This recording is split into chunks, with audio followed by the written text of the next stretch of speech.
We got breaking news. Dr. Fauci pleads the Fifth in heated Senate hearing. Keeping you informed and engaged, now more than ever. This is Sekulow. We want to hear from you. Share and post your comments or call 1-800-684-3110. And now your host, Logan Sekulow. Welcome to Sekulow. That's right, July 29th. Welcome to the show. Of course, a lot of you are probably paying attention to what's going on in Capitol Hill as Dr. Anthony Fauci refuses to answer any questions related to this current COVID-19 investigation. Of course, this is not necessarily all that shocking. This comes out of a moment where he was pushed and pushed and pushed. Again, remember, he already has a pardon. So really, let's just be honest, not a whole lot can be done in terms of any sort of criminal intent. So if you start calling in, asking about that, know that the answer is pretty clear. I mean, he was pardoned by a president of the United States. Doesn't mean he couldn't answer questions or talk about maybe some of the issues that came up or maybe what we now know 6 years into the future. I think it's okay to want to ask questions and to learn more about maybe if the origin stories were wrong, maybe if we have more understanding of the science behind it, whatever it could be. And this obviously comes after his diary entries. And again, I think we need to understand that these were digital entries that were made that were part of federal files.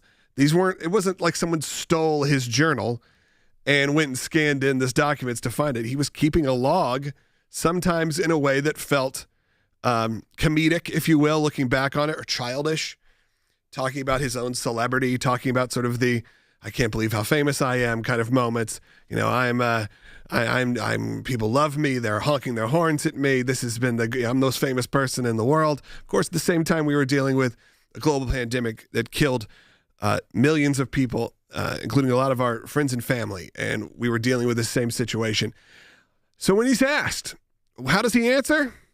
Over and over the same way. And by I mean over and over, I mean well over 100 times, 111 times as we speak right now, 111 times when asked about any questions related to COVID-19. He had one simple answer. I guess we could play one of those right now. That's right. Let's play. This is from the very beginning, and this is actually where Senator Paul, the chairman of the Senate Homeland Security and Government Affairs Committee, had placed in front of him, for the record, a copy of U.S. code that deals with contempt of Congress. And this is kind of how it started after Dr. Fauci gave kind of a lengthy opening statement before invoking his right not to testify. This is what happened. This is bite 3, Senator Paul talking with Dr. Fauci just a few hours ago. In the red folder on your table is a copy of Section 192 of Title II of the U.S. Code. Your counsel has been provided a copy as well. That section makes it a crime for a witness appearing under subpoena to refuse to answer any questions pertinent to the question under inquiry. Do you have that in front of you? On the advice of counsel, I respectfully decline to answer based upon my rights under the Fifth Amendment of the Constitution. Let the record record that the witness has refused to answer whether there's a folder in front of him based on his Fifth Amendment right. And that's sort of just how it begins and goes on and on and on, pleading the Fifth, if you will. Again, the same time, the consequences of this are potentially minimal from a personal standpoint, unless he was to get himself into something severely bigger. Well, and that's what we'll talk about in the next segment. We'll talk about contempt of Congress, as Senator Paul has already scheduled a vote for the committee on August 5th to take up that question of whether he should be held in contempt of Congress the way he's testifying. We'll also talk about the thing that I see in the chat most often is his pardon doesn't count because it was signed by an auto pen. We'll talk about that. We've talked about it before, and you probably won't like it if that's your comment.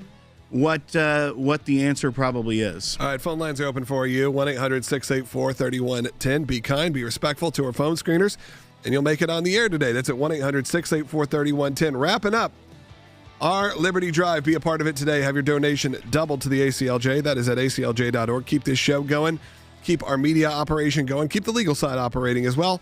All because people like you support the work of the ACLJ. We'll dive a little deeper into that as well when we get back.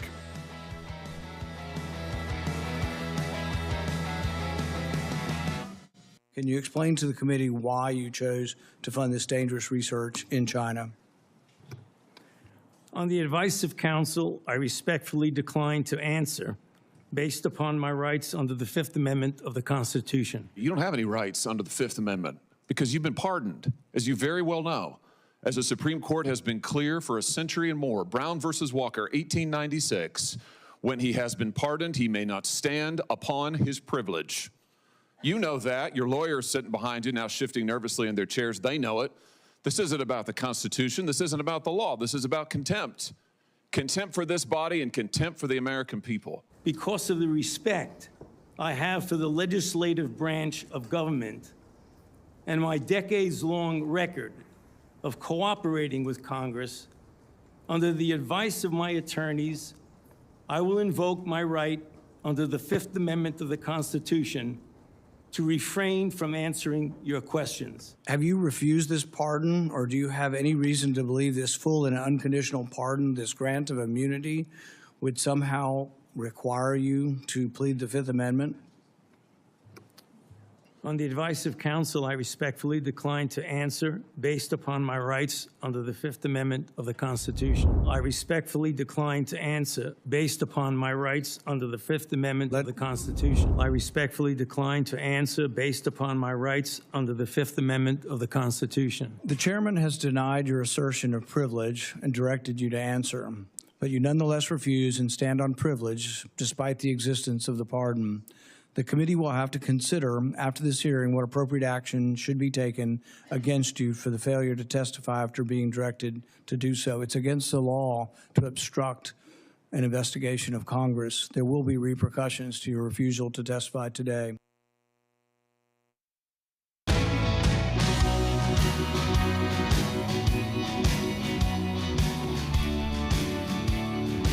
Welcome back to Sekulow. We do have some lines open, 1-800-684-3110. If you're watching online, you can call in too. I'd love to hear from you, 1-800-684-3110. Thanks for everyone who is joining us. I think we need to recap a little what's going on right now.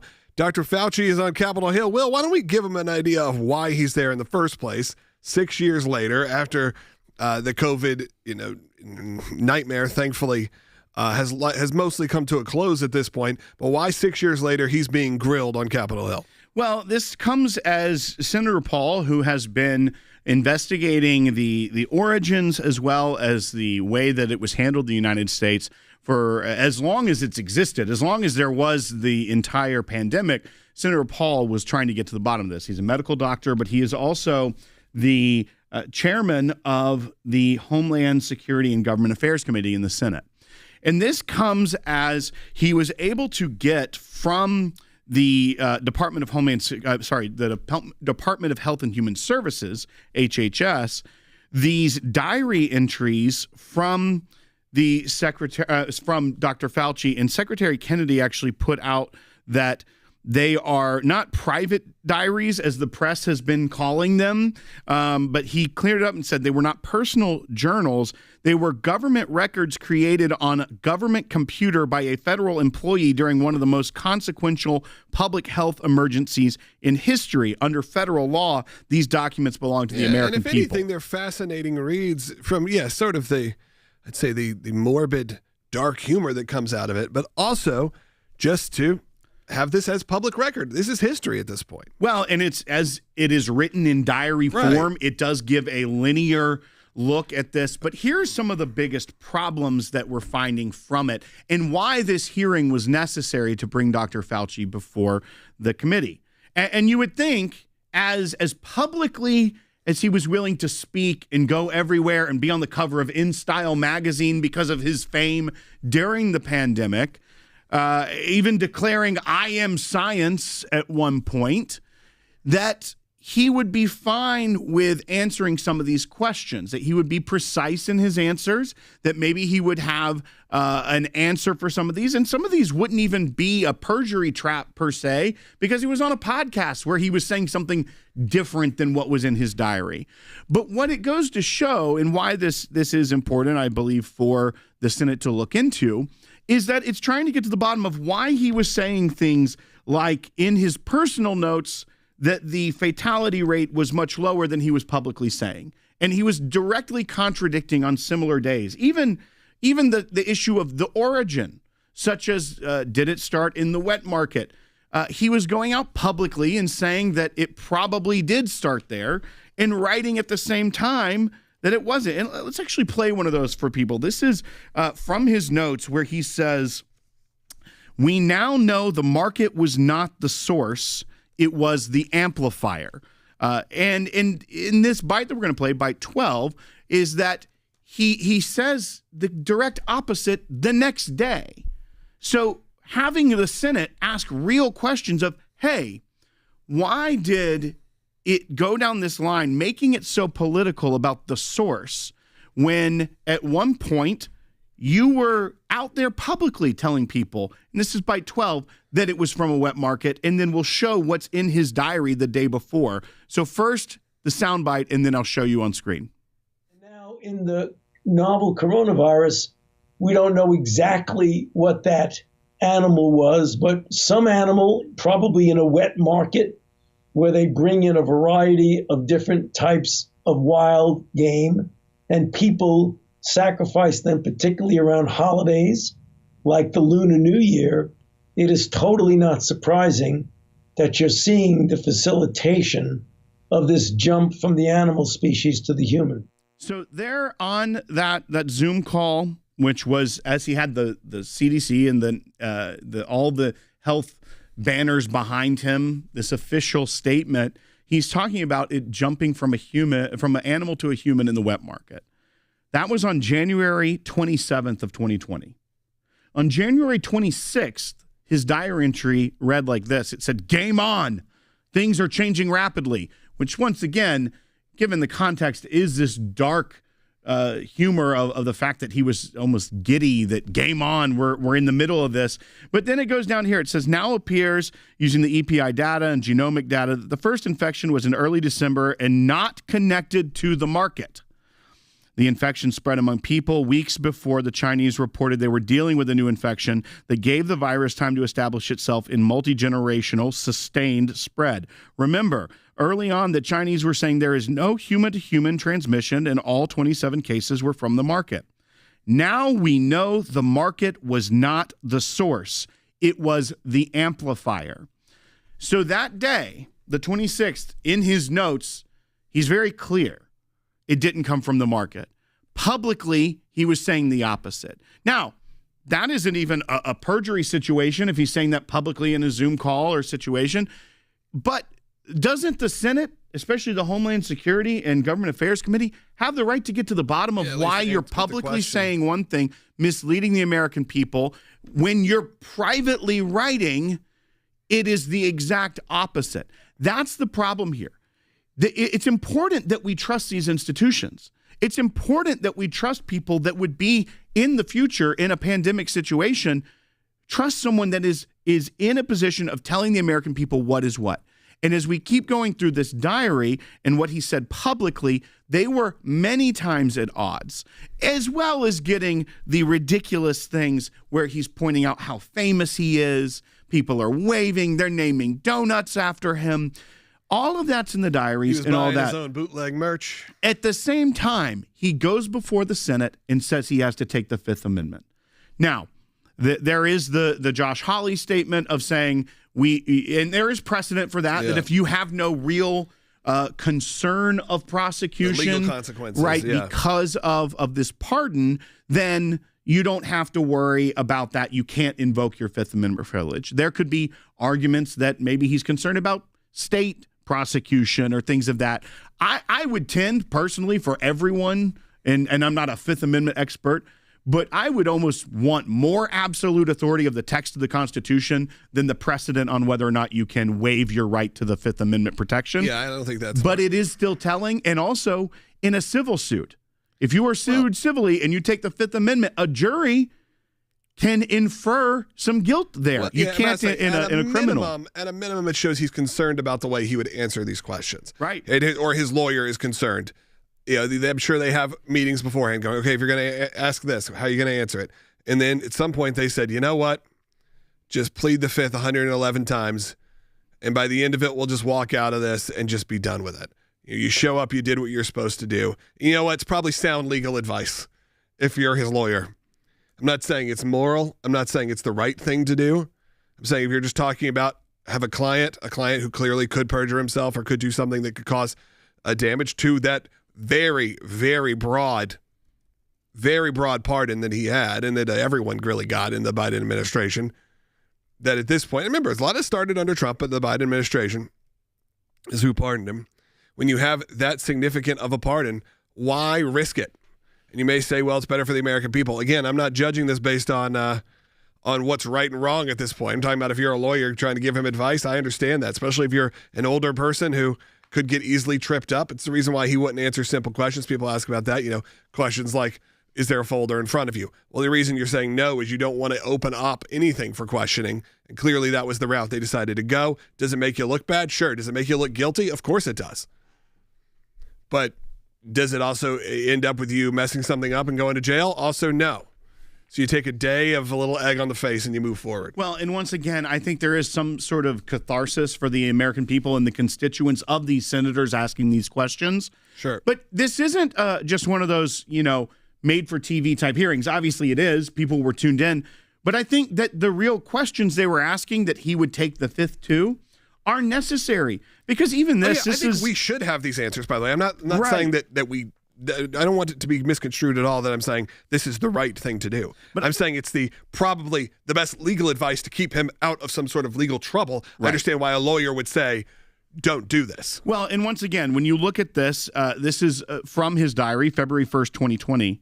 And they're talking about the origins once again. And if they had been forthcoming about the origins, I think a lot of the issues people had would have been able to be navigated in a more constructive way.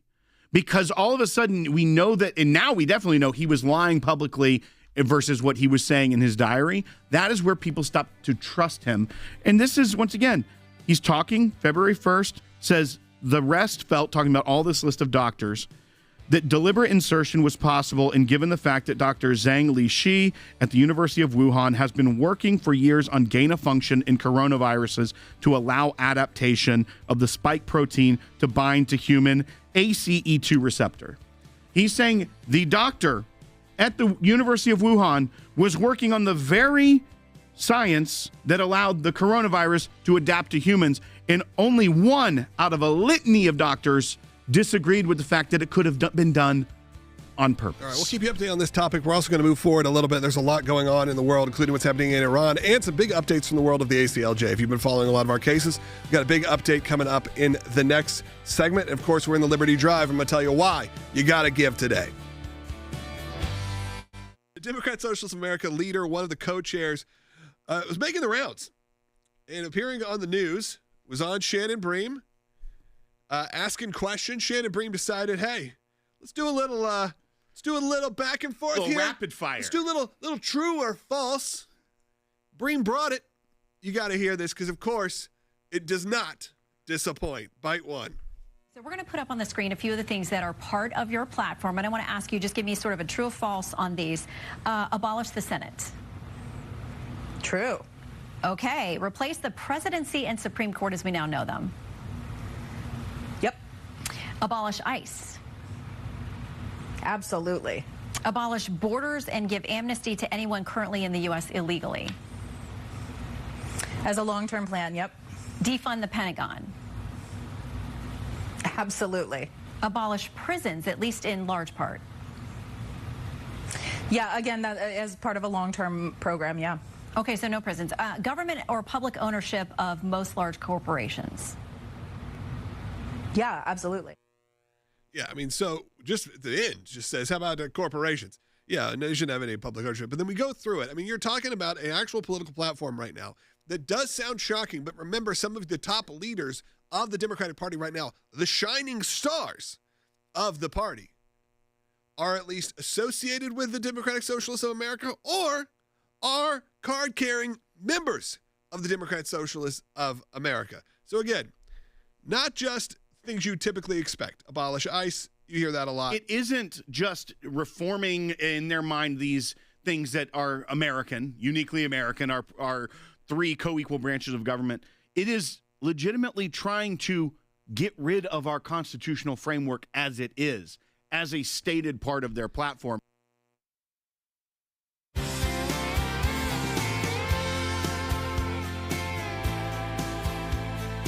Welcome back to Sekulow. Look, the work of the ACLJ continues on each and every day, and whether we're talking about what's happening in the news, Capitol Hill, whatever it may be, I always want to make sure we center ourselves back on the incredible work our team is doing here, whether, again, that's on the media side or whether that's on the legal side. I mean, look, we only have a couple days left in our Liberty Drive. That's where we're asking for a donation, and those donations are doubled today. I mean, they put some notes in front of me. I can just read through a couple quick ones before we get an update on really some of the information that Will has on another case that you were very familiar with.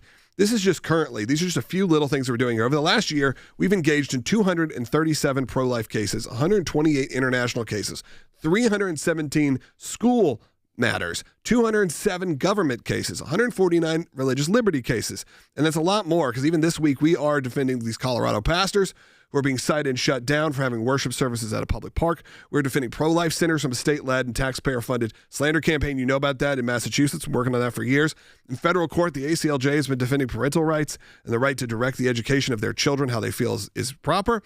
And we're talking about taking Iran's seizure of St. Peter's Evangelical Church, the oldest operating Protestant church in the country, straight to the UN Human Rights Council with one of our official team members with an official letter. We're also pressing that with Congress and with Secretary of State Rubio to act. This is just a very, very small overview of the work that we're doing here. Those are just sort of some interesting talking points. And then you go more nuanced. You go into the cases that are happening, the individual people. You heard about some yesterday.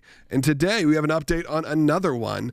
And this one, Will, has been one we've talked about before. This is a girl, a Christian girl who seems to continually get herself into some hot water with the school because she is very loud and proud about her faith. Well, once again, she's in hot water only because she's exercising her constitutional rights and she has a strong faith. That's the only reason that this girl is ever in trouble with this school. She's not a troublemaker. She's not doing things to violate rules. She's just living out her faith. But we've talked about this girl. This is the third time that we've had to represent this girl. It was back when she was in second grade, I believe, when she originally was subjected to searches of her backpack for contraband. And what was the contraband? It was her Bible or gospel tracts. And she was told, you cannot talk to other students about your faith. She had other issues this school year surrounding wanting Bible club, situations like that. And then finally, at the end of the school year, there was an inclusion assembly that she was wanting to be opted out of. And we sent a letter to the school saying, here's the facts, here's what happened. We need assurances that this will never happen again, that there's instruction to teachers that this, and they basically wrote back a letter saying none of this is true. None of it's true. And we're like, okay, first of all, there's a pattern here. Yeah, we know it. We understand that you are targeting this poor girl that over and over again who's just trying to live out her faith. You're trying to violate her rights. We have now filed not only a federal lawsuit, not just on the inclusion assembly, but on this entire pattern of targeting. And last week, we filed a motion for a preliminary injunction, getting ready for this back-to-school time period, basically wanting the court to put a preliminary injunction in effect that will protect this student from any adverse action or retaliation from the school as they go back to school. And this case makes clear that this is a lot about much more than just her right to opt out of that assembly. That really it is about her First Amendment rights, where she has the right to share her faith with willing classmates during non-instructional time, and that she can also be on a same playing field, level playing field constitutionally as students who have secular views and share secular views without retribution from the school. And she has a right to not be singled out because of her viewpoint. These are all of the things that are in this motion for this preliminary injunction. So one, I'd encourage all of you, as we look ahead, we're just weeks away from getting back to school, some places earlier than others. But one, be praying for this family and this little girl. She's very brave. She has had to endure a lot in elementary school.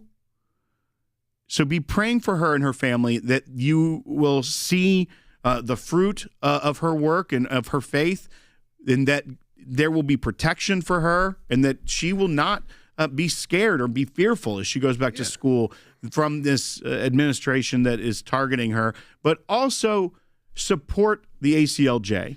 By your support, you equip this girl. Yeah, I mean, she has never had to have legal fees. Imagine that. I mean, you have this ongoing issue that lasts years and years that somehow reoccurs and comes back up. And instead of having to figure out your family lawyer, I'd figure out likely, honestly, it would be that you do nothing. And you just suck it up and deal with the fact that a school is being unjust with you. And look, we've all dealt with school systems that we don't agree with. And sometimes they don't get up to the point of being lawsuits. Some do.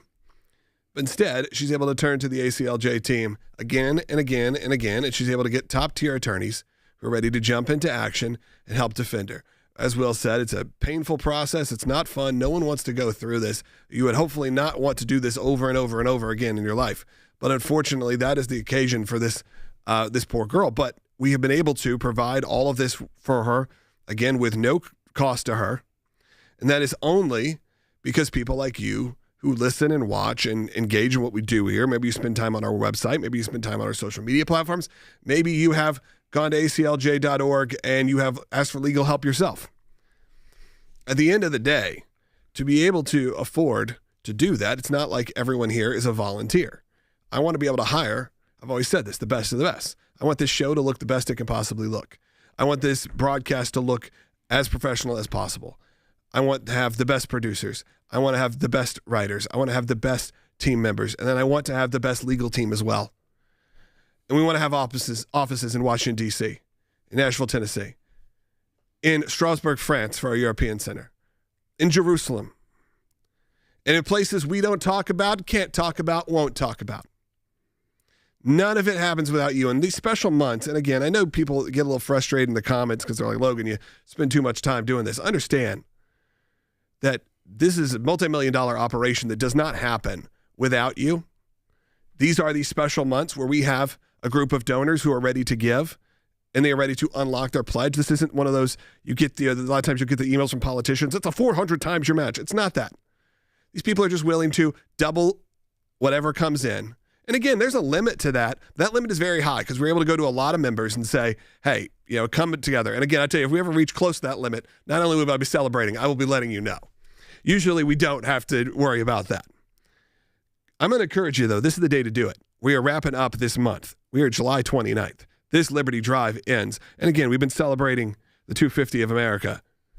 This is it. We are just a couple days away from the end of this drive where donations are doubled. I want you to be a part of it today. That is at aclj.org. We'll move into other things that we'll talk about throughout the year. And of course, towards the end of the year, a lot opens up. We were already talking about Christmas. We're already talking about what happens. We're not only in back to school mode, we're already looking towards Q4 because what happens come November, Christmas display starts going up. And again, we're talking about global, gigantic issues that are literally life and death around the world for people of faith. And then we're talking about people like this. A girl who just wants to be passionate about her faith, live it publicly, live it loudly, not a troublemaker. And the other side, we people just want to put up a nativity scene. And they only want to do it, by the way, if other religions and other people's holidays are also well represented. But that's too much for some communities. But the ACLJ team's going to be there. That's the end of our first half hour. We got a second half hour coming up. I need you to be a part of the broadcast today. This second half hour is available on aclj.org, on YouTube, Rumble, Facebook. We are live broadcasting. Of course, you can catch us later wherever you get your podcast. But right now, 12 to 1 p.m. Eastern times when we broadcast live, be a part of it each and every day. We hold these truths to be self-evident that all men are created equal, that they are endowed by their Creator with certain unalienable rights, that among these are life, liberty, and the pursuit of happiness. They are the cornerstone on which our constitutional republic was built. And over the past 250 years, through those God-given rights, we have formed a great nation. A nation the world has looked to for guidance, for support, and for protection. This month we celebrate our liberty, but that liberty is fragile and requires every American to defend it. In honor of America's birthday, we're redoubling our commitment to continue fighting against any attacks that would strip us of that freedom. We owe it to our forefathers, who sacrificed everything to stand up to tyranny when their freedoms were threatened.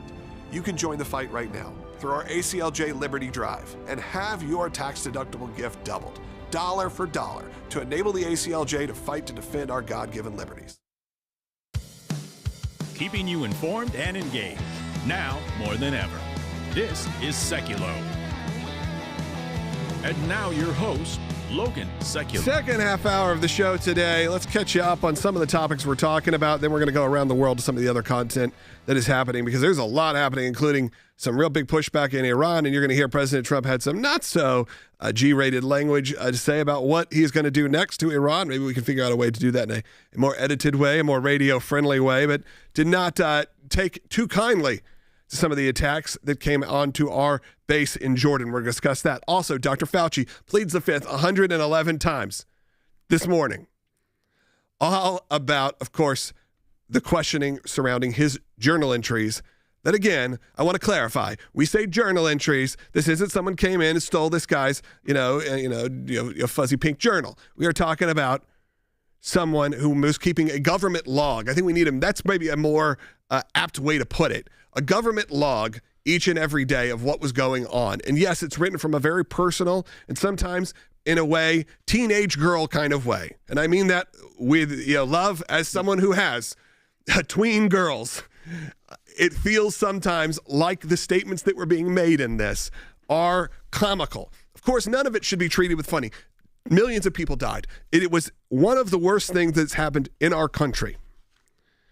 And it does make you question how severe people really on the inside were taking it during both administrations, but of course, Dr. Fauci himself, who, again, I have not been on here ever and been someone who lays claim or blasts him. I think there were a lot of people during that were trying to figure out the best way forward.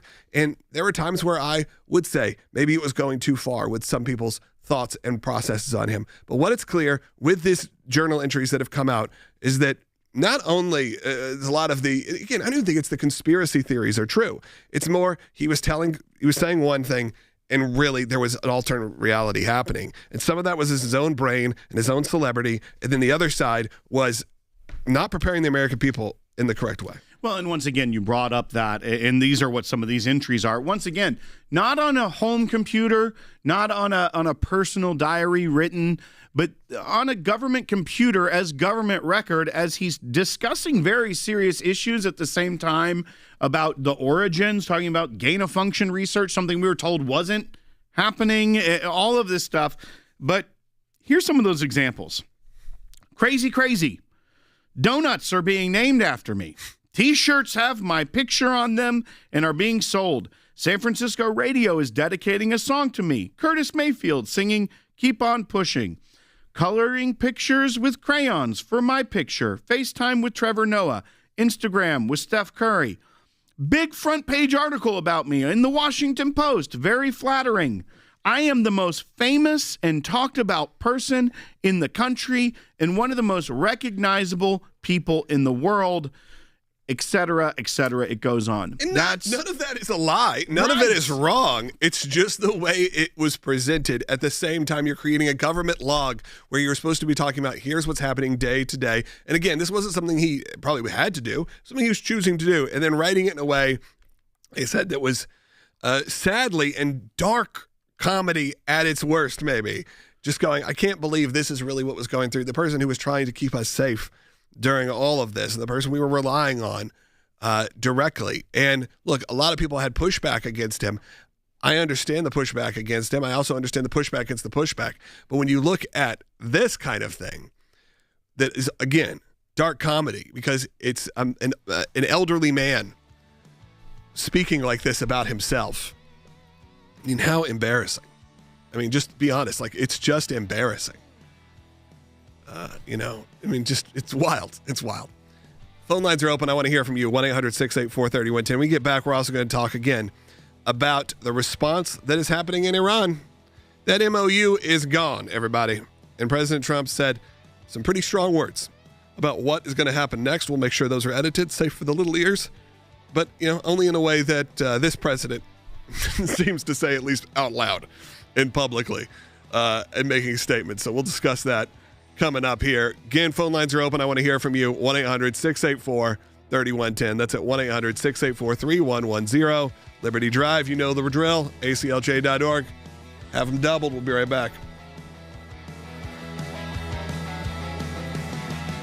An attempted surprise attack by Iran on a U.S. base. U.S. Central Command says Iran launched multiple ballistic missiles in an attempted surprise attack on American forces in the Middle East, adding the missiles were successfully intercepted. CENTCOM also announced that U.S. and Saudi Arabia carried out strikes on Iranian proxies in northern Iraq. The first time Saudi Arabia has carried out strikes in that country since the start of the war. The move marking a stark escalation in the war. The president had decided to hold off on a massive strike, hoping to revive negotiations. So I think the range of options that the U.S. has include doing nothing or going after several sets of targets. The standard response so far has been to go after targets in the southern part of Iran along the coastline of the Persian Gulf. What they may do in this particular case, depending on how they judge this particular attempted attack, they may decide to go after some more strategic targets, such as command and control nodes, perhaps something in the Tehran region. At the end of the day, President Trump is the one who has all of the options on the table, and the United States maintains the control of the escalatory ladder. It's important for everyone to understand that the biggest power piece and the thing that the IRGC and the mullahs fear the most is the IRGC and its commanders losing confidence that the mullahs cannot protect them. And so projecting that power is part of the ideology, and the moment they start to look weak, it starts to get brittle on the inside. And so that's why they're going to keep pushing back. I don't listen to the rhetoric, Trace. I watch the behavior. Right. That's really what we want to keep an eye on here, and I think Trump has got his finger on it. I don't think the U.S. will use this as a pretext for an all-out attack like we had at the beginning of this conflict, but it is certainly a possibility. It's an option that is on the table, but that would certainly derail any type of peace talks.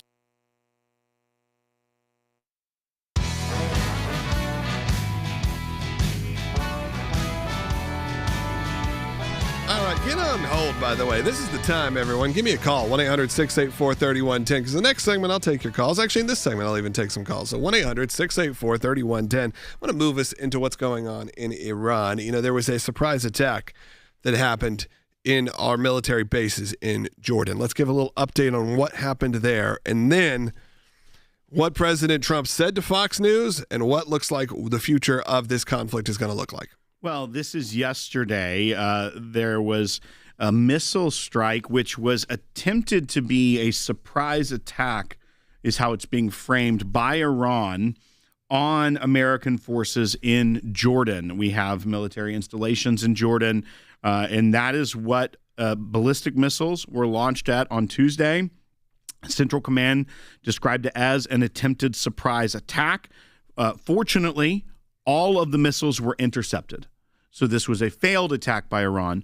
But the president had paused the fighting on Friday after, I believe it was 13 consistent days of striking Iran. This was as there were reports on Monday that the U.S. was in very deep talks with Iran, but that, once again, they had come back to the table. They had apparently said some things that allowed the president to believe that he wanted to pause the strikes on Friday. And what did Iran do? They utilized that to hit American bases. I know those watching this broadcast are not going to be surprised by this, but once you again, wonder why this keeps happening, in the sense of, why do we keep taking the foot off the gas and saying, you know what, we're going to go back to the negotiating table, when every time, I know President Trump wants it to end in some sort of, kumbaya moment where we are all shaking hands and he has created peace in the Middle East, and that's fantastic. I would love that. But the signs just point to that's not how this is going to play out. And it didn't play out this way, by the way, because we didn't really do the job. We didn't go in there and actually topple this regime. Let's just be honest. That should have been goal number one. Instead, you thought you're going to take out the top people, and then we're going to be able to talk and have these negotiations. Show me the proof that that works at all. Because at this point, you're having our military base attack, and then President Trump having to respond. And he responded out of rage to Fox News this morning. I don't even want to say rage. Who knows? I mean, this is President Trump. This is the way he talks. But to Trey Yingst, he said, again, This was a quote that was probably given over the phone, my assumption. Yes. He said, "We are going to beat the blanking blank out of them. You can fill in the gaps of what those blanks are."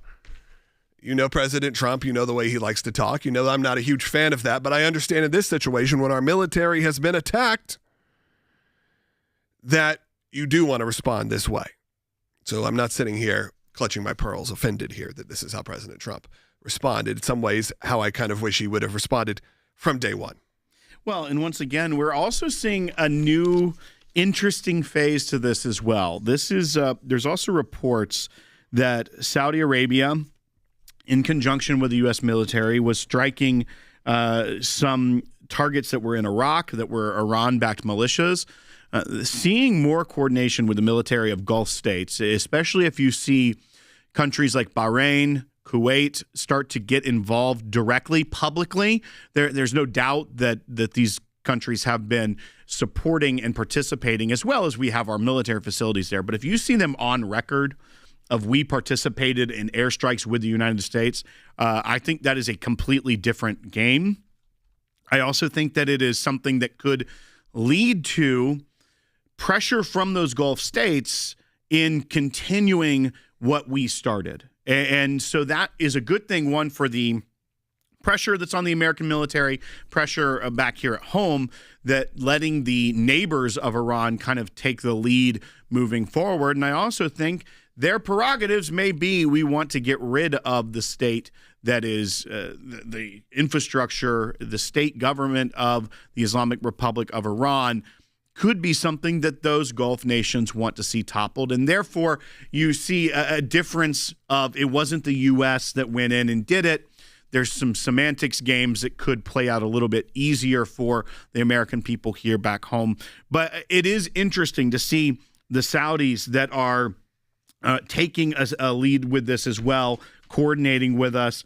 And I do think that if Kuwait, the UAE gets more directly involved, as well as Bahrain, you see a completely different chapter of this conflict and something that could drastically change the outcome, something more like what we have been looking for and hoping for, which would be a regime change in Iran. And it would be carried out in a way that doesn't necessarily look like what we think of the United States going in and toppling a regime. Yeah, we'll keep you updated on what ends up coming out of these statements from President Trump, what it actually looks like when he claims that this profanity-laced statement of what we're going to do to this country. We'll keep you updated on what that looks like, I'm sure, in the coming days. Well, and to be honest, some of these threats from the president have not lived up to what we would have liked him to follow through with.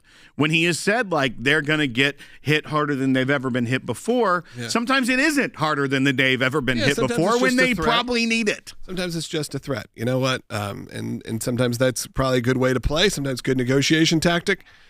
Sometimes we need to actually be doing what we're saying we're going to do, or go ahead and respond and finish this the way it needs to be finished. I do want to take a call bouncing back to the Fauci situation. Let's go to Damon, who's calling in California.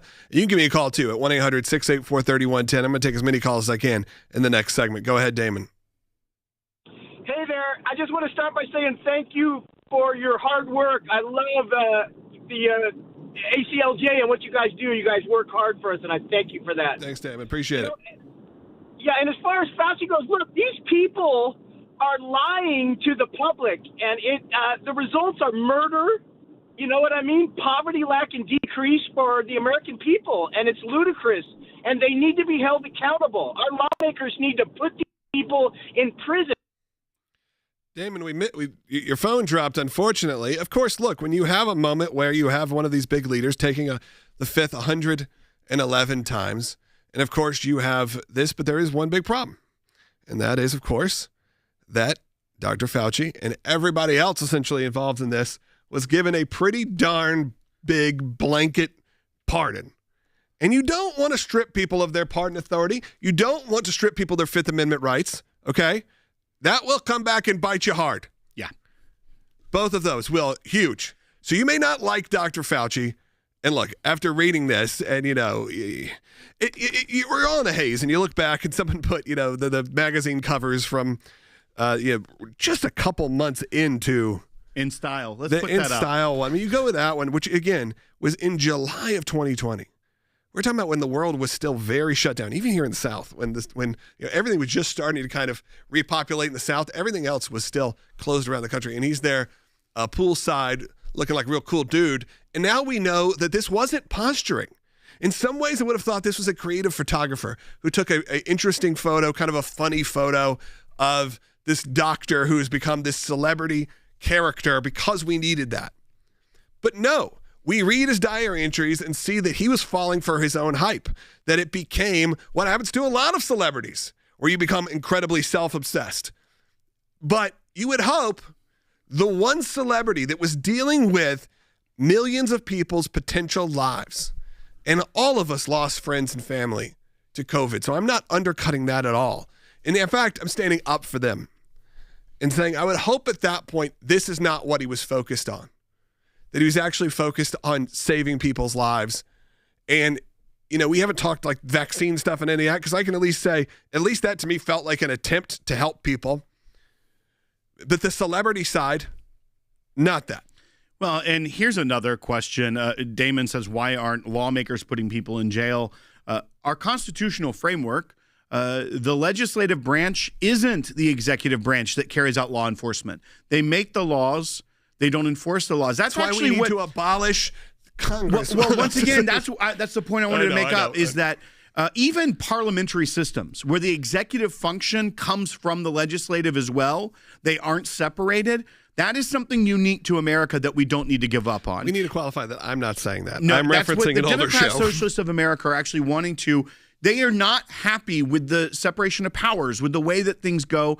And while we may see this injustice, it does protect all of us from someone that would want to abuse the system if this is followed correctly. That's why we fight for the Constitution, even when it comes to just a girl in an elementary school in Washington State, because it can affect all of us, that ripple effect, if we let one constitutional violation go forward. And a lot of questions are coming up about the pardon. And I think we should hold that for next segment. We got 1 minute left. Stick around. 1 minute in this segment. That's right. We're going to address the pardon because a lot of people saying it's auto pen, it's not valid. We're going to talk about that in the next segment because I think you need to hear what we have to say on that. All right, we got a couple lines still open at 1-800-684-3110. If you're on hold, stay on hold. I'm going to get to you. That's right. Sounds like my favorite boy band, but it's Rocky, Barry, Bobby, and Dan. They're a British boy band, I feel like. Well, your favorite boy bands are British, always. Yeah. You got Never Take American. That, Westlife. That's why you said things about our Constitution. You want to go back to a more parliamentary system. That's what I said. That's why you quote me on that. Exactly. 1-800-684-3110. Stay on hold. I'll get to you if you're on hold right now. And if not, get on hold. And we're going to wrap up this Liberty Drive Strong here on a Wednesday. Be a part of it at aclj.org. Be right back.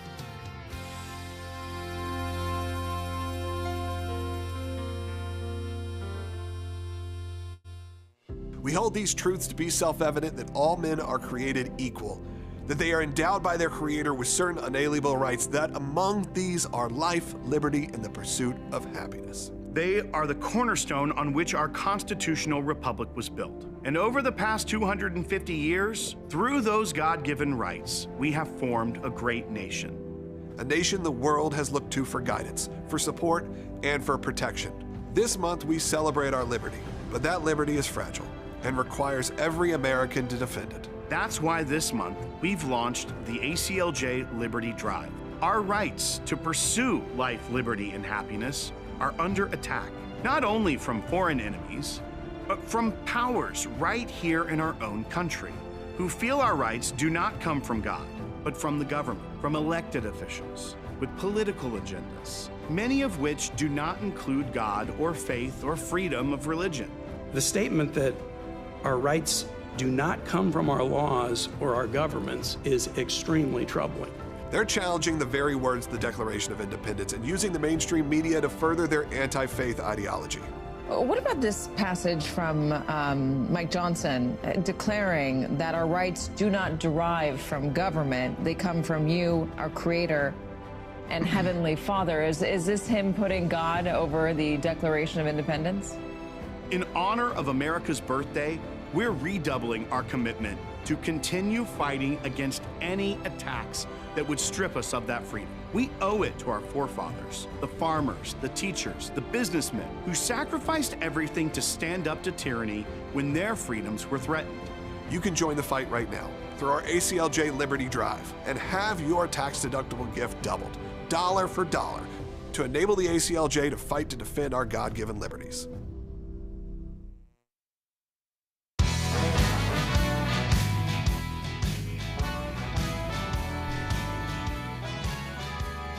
Welcome back to Sekulow. We're going to take your phone calls here right off the bat, but Will wanted to address Big Sharpie Gate, okay?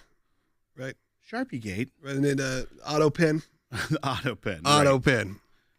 I was trying to claim Sharpie Gate was something else. That's that right. Was, yes. That was election thing. Logan's going to get all the keywords that will make this YouTube video not get served. It's 2020 all over again, everybody, okay? No. We're bringing it back. Don't you miss it? So I do think it's interesting, the pardon issue, which a lot of people want to bring up, that the auto pen concerns, et cetera, whether or not it's a valid pardon if Joe Biden did not sign it himself. One, here's where everyone should be cautioned. If we go down that road, they are going to try to do that for every pardon of every president. They're already trying to build. President Trump doesn't have the mental capacity to be president, so therefore they're going to try to invalidate everything he did through that argument. Because two things can be true at one time, by the way. Was Joe Biden in control of the presidency? Was he making these decisions himself? By the way, I believe with all these pardons, I think he was probably pretty high up involved in it. But let's say he wasn't, okay? That is also not the same as everything with an auto pen is now invalid, because you would then, as Will said, there are plenty of people that use an auto pen professionally who were making those decisions. They just purely don't physically sign the document. They're not putting a wet signature down. They have somebody doing that. That's not uncommon. So you then have to go to that conversation of, was he mentally able to do that? We're able to have that. And that is not the road we need to go down. They were pardoned. Live with it. Well, and here's the other thing as well. As textualists, as an organization that fights for the written word of the Constitution, not as a living, breathing document as President Obama would look at it, and many of the liberal judicial philosophers would say that, you can just infer different things based off of it. When you read the pardon power, it's Article 2, Section 2 of the U.S. Constitution. You can read it. It talks about it's under the Commander-in-Chief clause of Section 2, and then it gets to, and he shall have power to grant reprieves and pardons for offenses against the United States, except in cases of impeachment. Effectively, he can't, because it's outside the judicial process, it is a political process, impeachment within Congress. That's another separation of powers argument there. But all it says is he shall have the power to grant reprieves and pardons for offenses against the United States. Article 1, section, section about signing laws. I'm going to take some calls, Will. Sorry, but Article 1 of the Constitution, we're talking about passing legislation, actually specifically talks about in Section 7 that the president shall sign legislation. There's no requirement for a signature of a pardon. Many people believe the president could just speak a proclamation of a pardon and it be valid. So the auto pen argument of trying to say he didn't officially sign it is trying to infer something there that also, I think the only person who can maybe make the case that those pardons aren't valid are Joe Biden himself. If Joe Biden were to come out and say, they signed these and put them out there and I didn't, that would be one thing. But Joe Biden has never claimed that these things aren't valid, that it wasn't a directive of him, that he did not indeed pardon these people. So I think it's a very dangerous road to go down if you start to, because of Joe Biden, because of the issues he had, you try to make a rule that then will be a one-size-fits-all rule that they will use against President Trump. And anything you like going forward, they will try to find a loophole, eliminating what happened the prior 4 years whenever parties change power. I want to go ahead and take some calls. We're going to try our best to get through everybody, but let's start with Rocky in Virginia. You go ahead. I just want to ask you, where in the Constitution does it allow communists or dictators or monarchies to come into this country and hold office? And they're trying to do everything that Donald Trump did to protect this country and they're going to turn it all the way back the way it was, because they're allowing illegals to come in here, and they dominate the states because they put them all in these big cities. Yeah, Rocky, hey, I'm only going to cut you off because we are just going to run out of time to get to other calls. You're saying, where does the Constitution allow it? I mean, essentially, these are people that are being elected normally. They're also running in political parties that are accepted in America. They're running as mainstream Democrats. Even if they're Democrat socialists, a lot of times they are not adopting that they're adopting the platform, not necessarily adopting the party. There's nothing stopping that at this point. Well, once again, the First Amendment gives a lot of broad protection for freedom of association. Once again, you don't want to start weaponizing something that is not in the Constitution to try and say you can be a socialist in America. Yeah. You also have the right not to vote for those people. If people want to torpedo the country and they want to elect those people fair, what are we going to do about it? We got to fight back. Okay, let's go to Dan in Ohio. Dan, go ahead. Yeah, I was back on the Iran thing. I was just wondering, they say we're going to upgrade and bomb them more and everything. I'm wondering why we ain't hitting the Iranian Guard. I mean, I think these are the people that really need to be removed from the earth, and I just don't see it happening. Well, I think, Dan, one, we don't have a readout of every target that's been hit by the government. We don't know exactly what the strategy is, and that's the way it operates. Those are classified things. But I know that the IRGC is who we are fighting in this, that when sinking the Navy, they took out the IRGC Navy as well. There are that differentiation between the regular Army and the IRGC, and I think the big battle is between mostly IRGC targets. So I don't know if we are targeting heads of the IRGC like we were in the early days of that anymore, but definitely the fight right now is mostly against IRGC. All right, thank you, Dan. Let's go to Barry, who's calling. Barry in Montana, go ahead.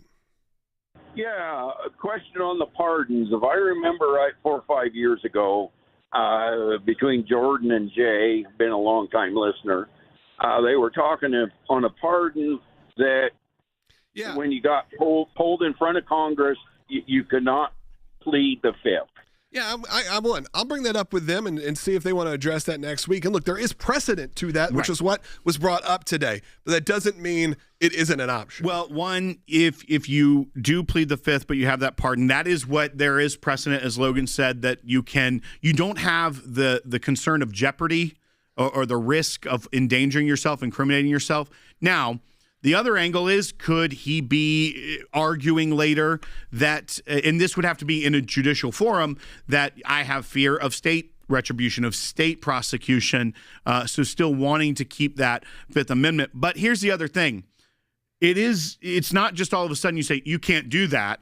Now they are going to have this vote scheduled for August 5th on whether to hold him in contempt. Yeah, so we'll see. So if he's in contempt of Congress, there are issues that could go along with that as well. Yeah, and then we'll be talking about more years and years. Let's quickly go to Bobby. Bobby, you got like 20 seconds. Go ahead. Confused about what Donald Trump's going to do. Do you sense now that he's going to do it the right way in Iran, or is he still going to hold back? That's my question. Yeah, Bobby, I don't know. Look, I don't hold your breath. I'll look to see what happens here. I think that a lot of times these are big threats that hopefully bring people back to the negotiating table. I think that's President Trump's plan. So far, it has worked in temporary bursts. It has not worked in a long-term strategy. I'm sure there are better people who are more educated than I in this topic, and hopefully they're the ones making this call with President Trump. We will see. I don't want to say I've lost hope. I think there could be some really good things that can still come out of this conflict with Iran. You hope so. We'll see what happens. Look, we got more shows coming up this week, but we're wrapping up the Liberty Drive. Be a part of it today. Your donations are doubled today through the rest of the month, which is only a couple days away from ending. Can you believe we're here, everybody? Scan that QR code. Go to ACLJ.org. Thanks for watching. Thanks for listening. We'll be back with more shows tomorrow and each and every day, Monday through Friday, 12 to 1 p.m. Eastern Time. Until then, we'll talk to you later.